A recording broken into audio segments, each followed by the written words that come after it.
Hello, and welcome to Health and Fitness Redefined. I'm your host, Anthony Amen. Join me today as we take a dive into the world of health and fitness, where we're learning to overcome adversity to pick back first fiction and see health and fitness in a whole new light. Today, ladies and gentlemen, we are going to talk about something that we haven't talked about in over a year roughly, and I'm super excited to break down into personal training certifications, all about the National Academy of Sports Medicine, or NASM, as we like to call it in the industry, because we think we sound cool.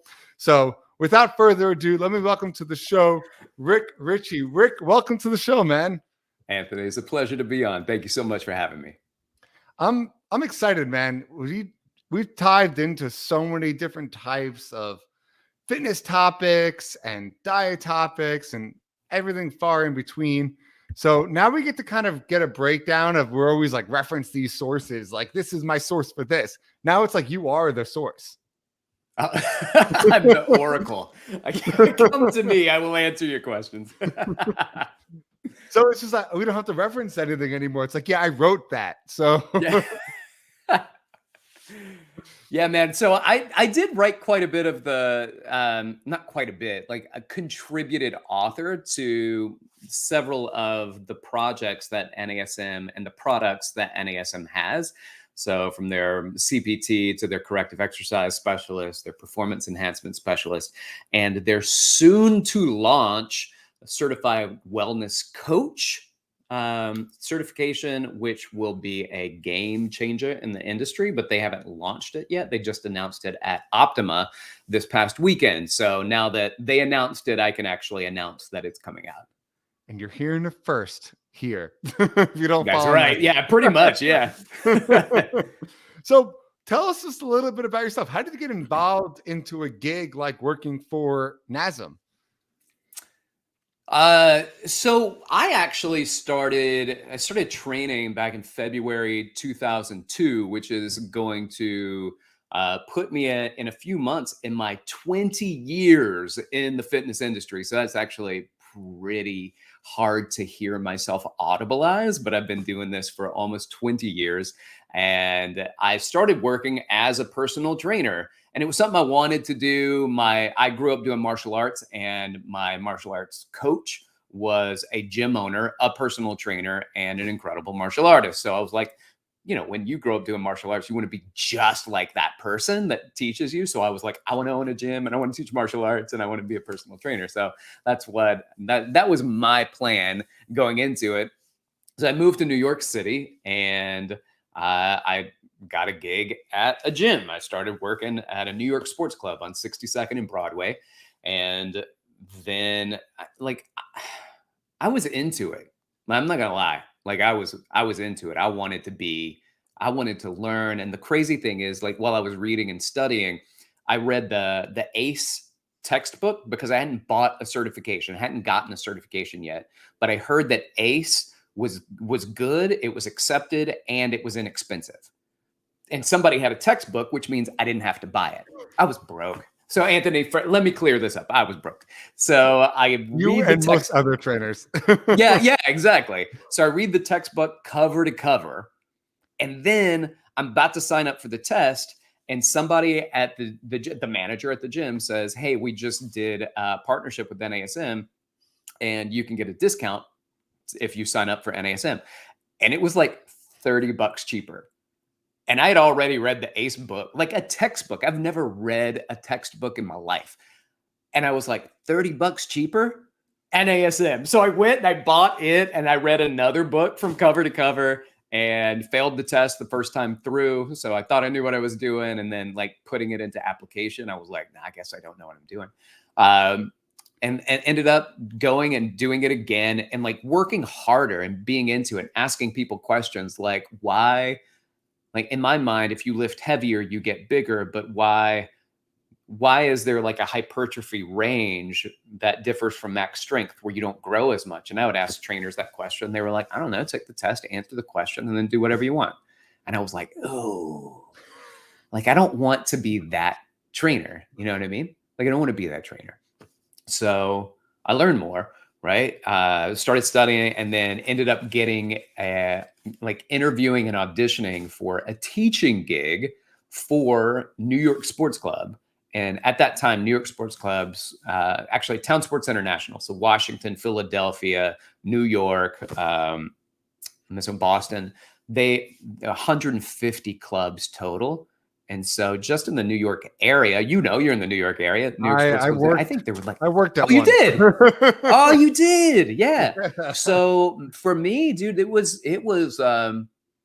70 something New York sports clubs in the region. And so they were hiring personal trainers all the time. So I taught the foundations workshops where people would come in, they'd learn program design, exercise science. There was a business day that you'd come in. And at first it was 4 days, and then it got condensed down into like a day or two. And at one point we started teaching NASM. And NASM said, "Oh, you want to teach it? Let us at least send somebody there to teach your guys how to teach our stuff. Like, this is how we teach it." So they sent in a guy who's not with NASM anymore, but he and I are still friends, named Rob Retman. And Rob came in, and we all, like, he taught us. We would get back up, we would reteach. And at one point, Rob just pulls me aside and he was like, "You should work for NASM." He was like, "You're really fantastic. You have a great presence. You should work for NASM." And Anthony, I never experienced so much joy or imposter syndrome all at the same time. Like, that's awesome. It made me feel good because I felt like my ability to to get in front of people and teach in a way that is educational and entertaining was good, but I wasn't smart enough. I wasn't educated enough. That's not what my degree was in. I had some certifications under my belt because I wanted the big three. So I went and I got my NASM, my ACSM, and HFI, and then my CSCS, because I was like, I don't have the formal education, so let me at least like get some really strong certifications. But when he was like, "You should teach for NASM," there was a big time, I'm not smart enough, I don't know enough. And then I found myself in a job, not at New York Sports Club, but in a job like I wasn't too happy about. So I was like, you know what, I'm just going to apply for NASM. And at the same time, I was applying to a master's degree program at Cal U. Wow. And ended up getting the master's degree program, turning down a international tour as a trainer with a music artist because the tour would interfere when I would interview with NASM. And I was like, that's a gamble. Man, it was a big gamble. And as my friend said, who helped coordinate the deal, he was like, "You'll always have the opportunity to work with like celebrities or people if that's what you want to do. You're not always going to have the opportunity. Like, you can't lose this opportunity because it fits you," right? Like, that's who I became at the gym, like the exercise science educator guy. And he was like, "And it's NASM." And I was like, "You're right." And I turned down the tour and went at the time to Calabasas and interviewed with Rodney Korn at the time. And there were 4 of us, and they told us only one of us would get it. So it was lit like Squid Game, Hunger Games. We all got hired. What a jerk. But but it was an intensive and a great experience. And then that was 2006, I believe. So I've been with NASM since 2006. Wow, what a story. Yeah, man. That's like a story in and of itself. Just taking an opportunity that you're not guaranteed, right? Giving up something that you are guaranteed to just get a chance on something. That in of itself we could spend hours on. Right. And the fact that it's cool, and I'd never trained a celeb really before, and this was my opportunity to go on tour, like European tour, like that was so exciting. And at the same time, I was like, but when the tour's over, what? Right. But if I get the NASM gig, then clearly I'm here 15 years later. So that worked out. Well, let me ask you the question that's going through almost every single trainer's mind, and I'm sure like yours before you even start. Why NASM compared to ACE, ACSM. I mean, there's about 65 million certifications now. A little over exaggerating, but not by much. not by much. So why NASM? Why is that the one that you wanted to work for? Why is that the one that you feel people should take? You know what? That's a really great question. And I can answer it because I read the ACE manual cover to cover, and I've been certified through multiple things. And the real answer for me was that NASM just seemed more applicable to my client base that I wanted to work with, right? So CSCS, I wasn't working with athletes. So it was great information, but not as much really carried over to my fitness clients. With ACSM, I did the health fitness instructor, which is a lot of exercise phys. Well, and as we started going through applications for ACSM, I was like, I'm never going to do heart rate, blood pressure on a treadmill. Like, I'm just never going to do that. We don't have the wind gate assessments. So I'm not going to do that in a gym. Which one fits the more gym? Now, don't get me wrong. ACSM, first of all, hardest exam I've ever taken. I probably had more pride in that than anything. Like, that was crazy hard. NSCA, love the content, love the material. It was just about the application in the group that I worked with. So it didn't have anything to do with the information. In fact, I found a lot of stuff in the ACE manual I would like tell people about because I thought it was so interesting.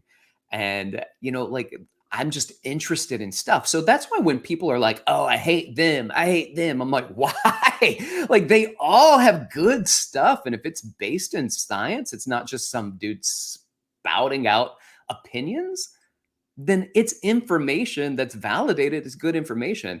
I just liked it because it had such a good application for the fitness client.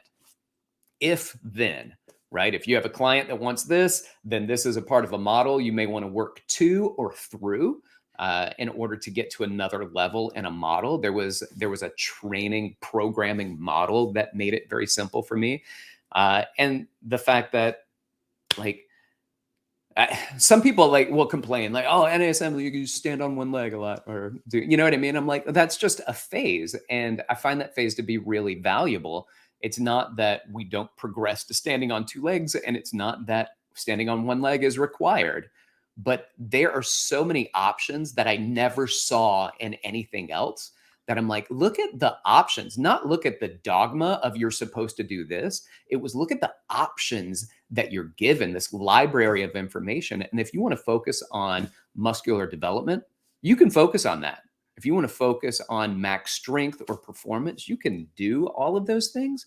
But here's a programming model that allows a wide breadth of information versus this is what we do. And, we're trying not to pigeonhole anything, but figure out how everything can fit into a systematic, progressive model of training. That was a great in-depth question. Just that answer was just, I was like, yeah, the question was good. Just like, wow. Thank you, You're selling me back on the fact that I have a NASM certification. Yeah, nice. And just full disclosure for everyone listening, if you do not know already, I have my NASM CPT, my NASM small group training. I make it a thing for all my trainers. Pretty much all have NASM.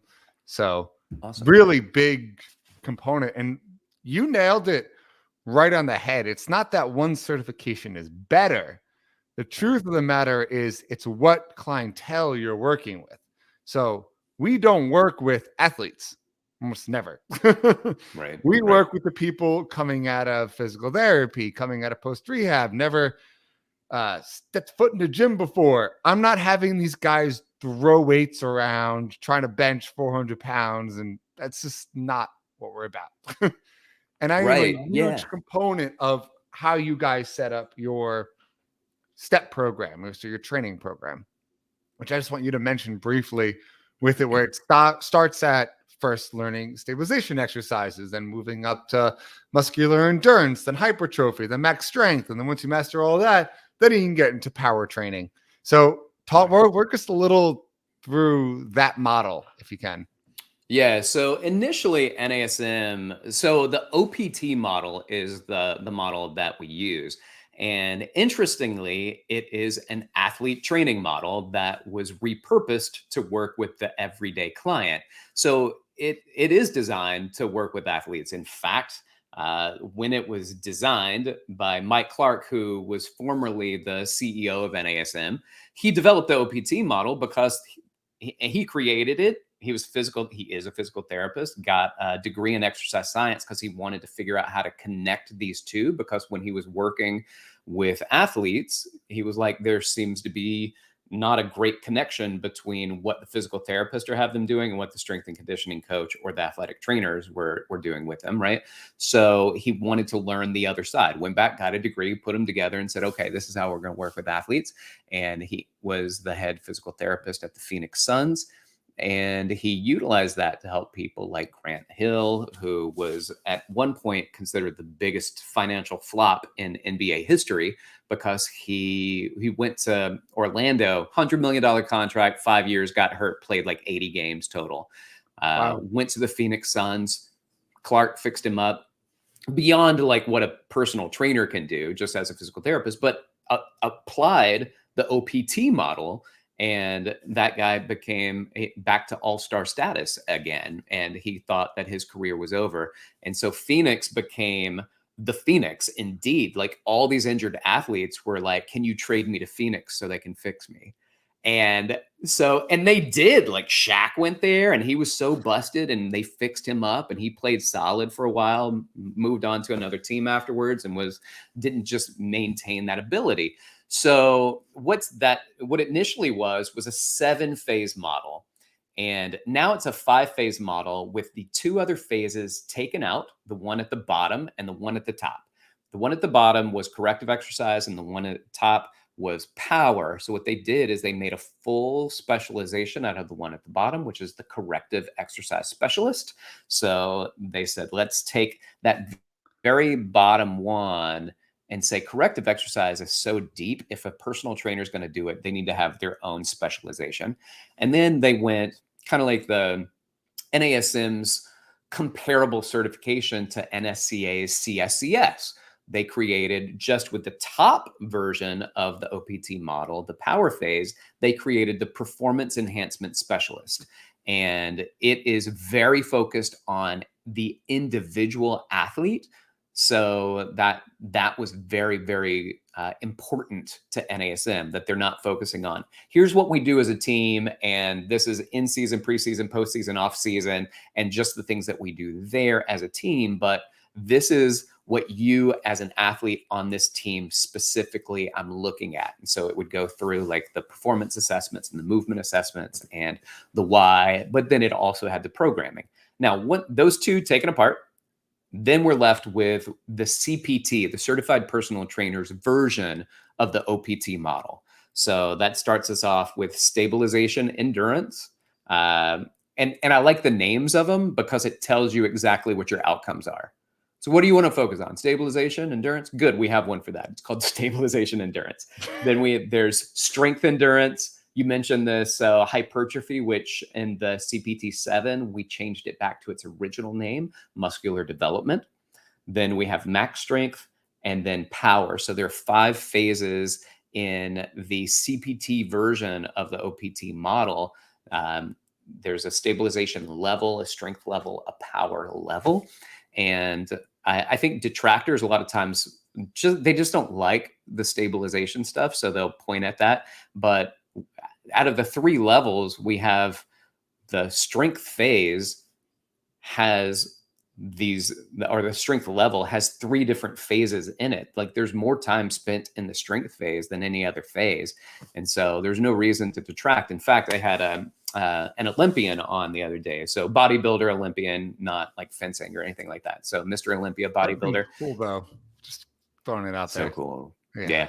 Andre Adams is his name. And he's an Olympian bodybuilder. And he said, we're talking, he's big into NASM. He's big into the OPT model. And he was like, you can spend almost a full 3 months in your hypertrophy phase just by switching up the variables that are already in the hypertrophy phase. He was like, the ability to do that. He goes, but the good news is that NASM sees and a lot of other people don't see is that you do need to cycle out of it. But which way are you going to cycle? You can go either way, and it doesn't matter. You can cycle down and do stabilization and endurance and get your joints right and protect yourself from the big weights you're pushing. Or you can go into max strength. You can get more neural activation, maybe some of those muscles and those fibers that weren't really activating before. You can slap them around, wake them up, get them back down into the hypertrophy phase and blow them up too. So there are a lot of options there. And I think that when you get athletes that historically have done the OPT model, but now even bodybuilders are looking at things like the OPT model and going, man, this is great for how it supported me. The individuals we worked with throughout the years through the NBA, the NFL, and NFL, it has been a tougher turn because they're so traditional historically in their training. But like we are now the official like education partner of the NBA TA, the Trainers Association for the NBA. Same thing for the NHL. So they're really connected with us and our products and our education, whether it's a personal training certification, but athletic trainers aren't so much about the personal training certs. They want that PES and CES. They're getting that and applying that directly to the athletes, which are kind of the bookends to that OPT model. Where do I start them? Because they need correctives. And then how do I finish them up to get their performance elevated? And then there's a model that connects those two in between.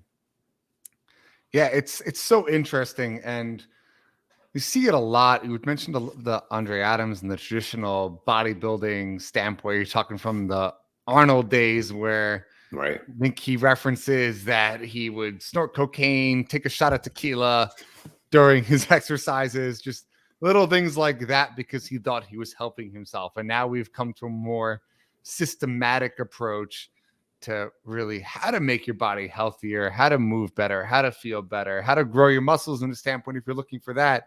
And it's laid out pretty nicely through that OPT model. Yeah, agreed. And, like, is it possible that, some of those things that Arnold did back in the day were good, and some of those things that they did were bad? And a lot of times, here's the thing, is that like many times athletes and bodybuilders and others, they almost don't care about the path getting there as long as it gets the outcome. And that's with anybody really looking to succeed, whether it's the Tour de France. You know what I mean? Like there are a lot of things that people want to know how they can enhance performance from our perspective. How can we do that by getting the body to work better without adding the external things that are going into it? So as a professional, what do? We work with the body. And how do I get the body to maximize performance in ways that we can, when it comes through movement? How can I get movement to maximize performance? And that's really what the entire book of NASM is. Sans, the certified nutrition specialist that they came out with last year, that's been crushing it. And don't want you to talk too much about that because I have specific questions about that one. Yeah, and I don't know a lot about it yet. Like I'm actually taking it right now, but I haven't gone through the entire course yet. It's a very basic question. I'll just ask you right now. Go for it. So through basic certifications, I know NASM does it. I know ACM does it. They're very against teaching diet or nutrition, however you want to call it. Whereas they want to leave that to professionals, AKA registered dietitians, because they have licensure through different states and the federal government. So walk us through where that certification lies, or what the scope of the trainer should be when it comes to nutrition. Yeah, that's a good question. So a few decade or more ago, John Berardi really flipped this on its head. So he's a precision nutrition guy. I'm listening to his book right now. Yeah. So, and here's what happened when I first started, probably you too. We were told at New York Sports Club that I worked with at the time, don't even mention the word nutrition. Don't suggest anything. Now, what had happened is at one of the gyms in New York City, a, a, a woman asked her trainer, "What do I need to do? What supplement should I take?" He took her to a supplement store and said, "This is what you should take." And he gives her a bunch of things, and ephedra was on one of those. And she ended up taking that. She had an underlying condition and she died. So the store got sued, the trainer got sued, the company got sued, the fitness company got sued. It was a huge industry thing. And all of a sudden, everything's off the shelves. Nobody's selling bars, or like there was nothing. You couldn't get anything. And slowly they would start coming in, places like Dot Fit, where like, it's okay, these are okay to have. And they started building that, and people started bringing in supplements, but nobody talked about diet. Nobody talked about anything. Now, what we're looking at, and John Berardi flipped that, and NASM went in and said, well, we need to speak to this as well, because clearly there's a market for it.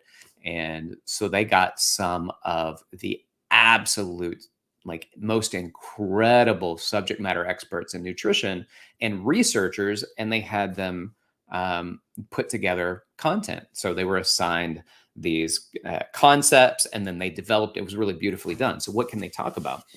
You can talk about nutrition, but you can't assign what to eat. Right. So you can educate your client about eating. You can educate your client about macros. You can educate your client about what food does and micronutrients do, and whether or not those things are happening. If you have somebody with a pathology, so for instance, I'm type 2 diabetic. So a trainer talking to me about nutrition, like you have to be out of your mind. Like, this is not a conversation for you to be having with me. I need to be having this conversation with a registered dietitian, not even my endocrinologist, because she doesn't even know that much about nutrition. You know what I mean? Like, the registered dietitian, their job is almost exclusively, and we think, oh, maybe the weight loss. Yeah, that's nice. They deal with that almost exclusively, working with people that have pathologies and how their diet plays into that. Like, that's what they go to school. That's why they get paid. That's why they went to school for so long, and master's degree and fellowships before they even sit down and can have their first client that's not underneath somebody else that is going with it. It's a deep field. What can we talk about? Macros, micros, with that, like vitamins and minerals. What did they do? What did they mean? How does this food affect our body? What can I relate this to pathology without telling you what to eat? Yes. But if you have a pathology, the first thing I do is send you off to somebody else, because I'm not talking about nutrition in a general way is very important. The other thing about this course is it's not so much about telling people what to do, because that's not what coaching is. Coaching is a guide that allows somebody else to maximize their output. So I'm a huge football fan, college football specifically. I grew up in Alabama. I've been living in New York for 20 years, but listen, you grow up in Alabama, it's Alabama, Auburn, or out. So I was a big Alabama fan, still am to this day. And Nick Saban, we talk about him, like people love to make fun of him because he's always so stoic. And but the great thing about great coaches is, they'll give guidelines, but somebody else has to execute it. So how do I teach somebody to execute? How do I coach them to execute? Not tell them what to do. Like, that's not the goal. The goal is to get somebody a skill set and a perspective that allows them to execute appropriately. And that's coaching. And that's a huge part of the certified nutrition coach. Isn't just the data on nutrition, but it's on coaching. And I think that, my friend, is key to behavior change. Yeah, I couldn't agree more. A client-centric approach to nutrition is the best way to kind of underline, educate the person about it, and give them the tools they need to make their own decisions and live their own life. It kind of goes back hand in hand with exercising. It's the same thing. Personally, as a trainer, the last thing I want, and this may sound counterproductive to some of you trainers listening to this or clients, but I want every single one of my clients to know as much as me or more than me. The Nice. last thing I want is not to withhold information, because I'm afraid that that client's now no longer going to need me. That is not why I'm a trainer. I want everyone to know everything. I want you to be the biggest compliment I've got is I've had 2 clients now become trainers, and that is Oh, huge in my eyes. yeah. Yeah. So work us through that, the coaching side of being a trainer, teaching people, and how as trainers we should pull away from that stigma of, hey, let's just withhold information to make money because it's a hard field to get into. I Work hate it that through so this. much. I hate that so much. All right. So I Great have to topic, go man. back through. Um, let me find something I said recently, but it bothered me so much. I remember when I was in massage therapy school and I was talking about foam rolling, and the massage therapists were like, "No, I would never tell them to foam roll." And I was like, "Why?" And they were like, "Then they won't need us." And I was like, "Are you out of your mind?" I said, "The reason I went into massage therapy school is because the things that foam rolling can't do." Right? Like there's so many things that you can't do to loosen your own muscles up and to prep. I said, that bothers me so much that you are so concerned with that you decide not to even teach somebody some self-efficacy. And I think that that's one of the big things when it comes to personal training is that you should be teaching self-efficacy. You should be teaching people how to move on their own and how to progress. And the truth of the matter is, I have a lot of clients that don't need me; they just continue to use me, right? Because I've taught them the things that they need to do to be successful. And they have taken that, but they still want me to train them because they think that me training them, they get more out of it. And maybe that's right. Maybe they do. I sure get more out of working with other people than if it's just me working out on my own. So, what should you do as a personal trainer? I mean, ultimately, even as a massage therapist, and when they say, how often should I come in? I'm like, when you're ready, right? I'm like, if you want to keep coming in, keep coming in. If you're not hurt anymore, don't come in. And as a trainer, we're either getting to your goals or we're not getting to your goals. So we need to do one of two things. We need to switch our goals, or you need to switch your trainer. And or change your perspective, right? Because sometimes the goals and the outcomes just aren't within the realm of what's achievable. So with that being said, I just want to teach people how to move and be active on their own. And when they're active, I would like for their movement to be better than it would have been if they didn't move, if they didn't come and see me. But the truth of the matter is, and I mentioned this early on, like my ultimate goal these days are just to get people to be more active. And through my education with NASM, I can work to get you more active. Hopefully my work with NASM allows you to move better whilst being active. And that's where I think we need to direct our clients. Yeah, definitely. Just kind of getting up, moving, giving them the tools they need, being that resource. That's what podcasting's about, is it not? 100%. It's 100%. Here's a free resource for everyone in the world to listen to and go on with their days and take that information and use it. I know you asked me a little bit pre-show. You wanted me to give you questions about the good, the bad, about NASM, what I thought.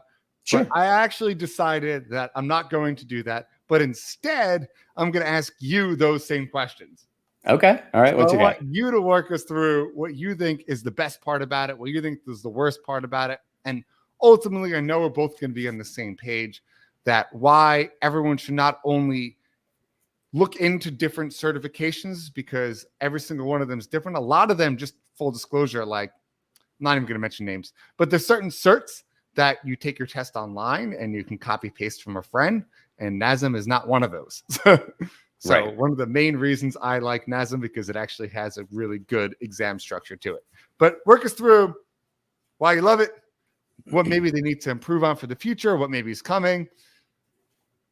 Go for it. Right? I think one big thing to talk about here is the accreditation process. And all the certifications that are the big ones that you know of, the ACSMs, NSCAs, ACE, they're all part of the NCCA accreditation. So what that means is that we now have, and NASM is a part of that, right? Like there are guidelines, there are rules that you have to abide by if you're going to produce content. So there's no way to do a copy and paste. They put in, these have to be proctored examinations for the ones that are accredited certifications. They're proctored. They are sourced not through just the company, but the people who are in the field. So NASM flew a bunch of people out to Ascend Learning, owns NASM. They flew them out to Kansas City and they said, hey, what are the topics that our trainers need to know? And you write the questions. And then they took a 4-hour workshop on question writing. So you have to not only do that, but you have to write questions in a way that so here's one of the examples. The people that are teaching the workshop don't know anything about fitness, and they'd walk up and they'd read questions and the multiple choice answers, and they'd go, oh, the answer is D. And they're like, how did you know that? And they would just say, because of everything else had this, but this one was an outlier, so it had to be the right one. And they were like, that's crazy that you would know that. So a lot of people that are good at test taking don't even have to know what the content is, and they could pass a test. So they taught you how to teach, how to ask questions, how to put the answers in. There are a lot of things in the accreditation process that legitimize these accreditations. So when you get accredited, then that is a big deal. And what accreditation did was allowed the industry to move forward in regulating itself versus what states like Maryland have brought into legislation multiple times, which is making fitness a license, and each state license you as a fitness professional. Well, then the variety in the field starts to go away because everybody has to align with, this is what the state organization tells you that you need to learn. You know that happened in New York, right? I think they proposed it in New York as well. So what happened, because nothing was accredited, IRSA, which is kind of like the regulating body of the fitness industry, goes, we can do this. We don't need your interference. We as an industry. And so the big names and the big certs all kind of pooled content and worked together to find accreditation that allowed us to all move forward without the state telling us, and that's for any state that you're in, telling you this is how you need to teach, and you get a state license. Now, I have a license in massage therapy, so I went to school. So your different schools can teach different topics, but you all have like a state license that you would need to get, and then you register again and again every few years. So same thing, like if you want to keep your certification, you have to go back and do continuing education in order to maintain your certification. And I'm a big fan of continuing education. And I've had trainers tell me, and because they want to work at my gym. So I own several gyms in New York City, and they say, oh, can I train my clients at your gym? And I say, yeah, just give me I need several things from you, including CPR AED certification. I need your nationally accredited certification, and insurance, and there's a whole list of things that I get from them. And they'll say, oh, I don't believe in certifications. I got them for years. I've been certified for a long time. I let them lapse. Is it okay? And I was like, yeah, man, yeah, you are barking up the wrong tree with this guy, right? Like for somebody to say how smart they are, that they don't need continuing education or certification, I'm like, well, at that point, I don't know how smart you are, because you don't have any information that tells me you've accomplished anything, just an ego that tells me you're smarter than everybody else that does get them. I'll just fill in. I'll just make a perfect example for you. Do it. Something I still see in gyms nowadays is everyone's still doing lat pull downs behind the neck. Like that's been not a thing for 10, 15 years. And people are still doing it, and they're watching the older folks do it because they're bodybuilders. And it's just like, that is so bad for your cervical spine. Come on. Like this, no, stop. So please, Right. continuing ed. Yeah, you know what? It's funny too. Like there are some people I've seen and they look so good on Instagram doing behind the head pull downs. And then they'll say things like, we were told not to do this. And I was like, well, you can do it.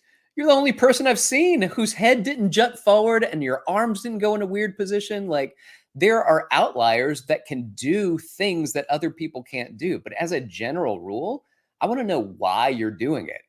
Like, why are you doing it? And if you think it's because you get better activation in that position, that's not true. All you're doing is jutting your head forward, shrugging your shoulders, and pulling your arms into a closed pack position at your shoulders that doesn't allow for really freedom of movement. So, wait, why do you do what you do? And some people like this guy that I saw on Instagram, he was fantastic. He is legitimately like he can do that. If I watch some people that do snatches and they land in a deep squat position and their back is arched and their arms are pulled back way farther than they would be in a behind the head lat pull down with their arms way back. And I'm like, you know what? That move's not for everybody either. Is it okay that people that snatch put their arms in that position? Yeah, because that's what a snatch is. And what do you want to get better? You want to get better at snatches. But nobody says, yeah, I just want to get really good at behind the neck lat pull downs because it's a thing. Like, no, you need to have a better reason why. And a lot of times their reason, which is, oh, it's really good for engaging the lats, it's not as ideal in lat engagement. So your reason doesn't match the outcome. And we need to be aware of that. Oh, yeah. You pretty much summed it. So let's just real quick, because I don't want to start wrapping up, is what's something you would push towards, not bad, but just what do you think the direction NASM and other certs should take to help better the field? I think that there's a divide between education and application. And NASM recognizes this because the OPT model is education about how to apply. And yet we still find in the industry that people that are NASM certified still have a hard time understanding how to apply something that even as educators, we look at it and we're like, I mean, it's like written out for you.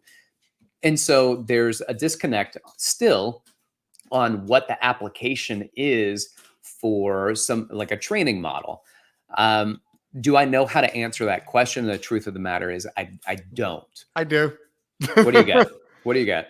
So that's actually something that I've mentioned before. And I love how that was what you picked, because that's my exact answer. Like that was my exact issue of what I think everyone should do. For your tests, instead of making it where you pass a pen and paper test, have a practical component with trusted organizations where people have to do a certain amount of application shadowing hours in order to be able to take the exam. So we did this in college. We had an unaccredited personal training course where we took classes and then we had workshops on top of the classes. So we had a practical exam plus we had a written exam. So we were able to take both, and that understanding knowledge is different than actually applying it. And we were able to apply it in a practical. I think it's something that could easily be done. I know NASM is a huge organization, but if they took gyms and accredited gyms, like say had someone like you who's super knowledgeable and say, hey, Redefine Fitness, we got you guys.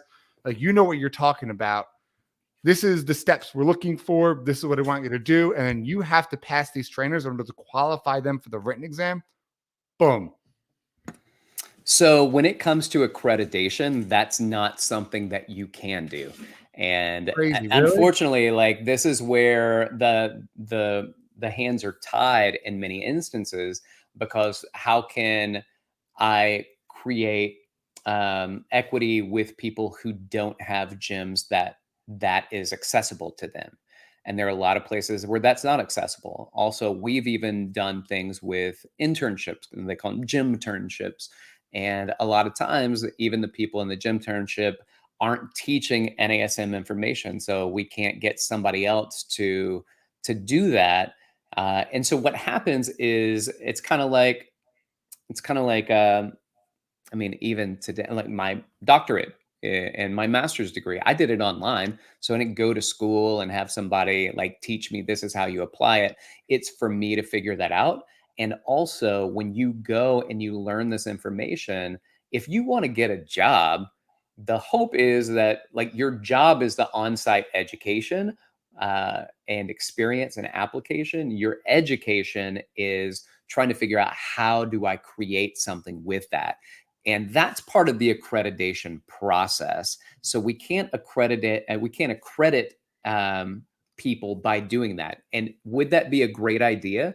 Yeah, man. Like I would never say that that's a bad idea. It'd be a brilliant idea. It's just it is legend, right? Like it's so big, it's so massive that it's not something that we can do. And so all we can do is provide the education. You learn it, and hopefully you can apply it. But what we've been doing is creating content. We now are getting on board with the podcasts. And we have something called the NASM Podcast Network, where there are 4 different podcasts that you can go to and that you can be like, all right, here's my ongoing continuing education. Not, you don't get CECs for it, but here's your continuing education that you can go and learn and figure out like, what are some of the means that I can apply these things versus here's my textbook, here's maybe an online course. And after that, it's done. Like we don't have anything else to provide you. You are on your own, kicked out of the nest. And these ways through the podcasts, so not just mine, but many Which other one's yours, people just who for have our shared. audience? I have the NASM CPT podcast, so Certified Personal Trainer podcast. And the cool thing is that it's not just about NASM. So I don't just talk about what NASM talks about. I go through and I find research that's interesting. I'm a business owner. You want to learn about opening your own gym or how to build your business or what's a social media strategy you can employ. I talk about that. Like there are a lot of things because I wear a lot of hats in the industry that I can speak to from my experience. And I love it. I have guests on that can speak from research. So I like to have people on that are work in research or work in a clinic that allow us to learn from them. And for me, that's super important because it speaks to how we make application for information. Yeah, it's so interesting. I love the fact that you do that through that platform and kind of No, thank educate you. people. And something you mentioned just as a last point, I think the hardest part about being a trainer, and I mentioned this during every interview, is it's a lot like being a real estate agent. And I'm going to reference that because that's something I did pre being a Oh, personal okay. trainer. It's one of the hardest careers because A, of the way that you get paid, B, there's 2 most valuable assets we have in our lives. It's our homes and it's our bodies. So it takes us a lot to trust somebody to sell or work with that entity, whether it is your house or whether it is yourself. So as a trainer, not having that understanding of how to get somebody to trust you to work with them because they only have one body. That's something that a lot of trainers struggle with is building a clientele. They might know everything, but the sales aspect is foreign to them. So I think that's it's important too, like to talk about sales within the fitness industry and to let people know that you could be a very educated trainer and you could be a very experienced and apt trainer. But if nobody knows that, nobody buys it, then you're really good at doing nothing because you can't provide it to anybody. And sales is a part of that process. Marketing is a part of that process. yeah, absolutely. And that's something we talk about another time. But Rick, I want you to wrap this thing up. Give us this last minute sum up everything we spoke about NASM, about yourself. Just gives us a summary and the last take home message. Yeah, lifelong learner. So just get out there and keep learning. Do I want you to learn through NASM? 100%.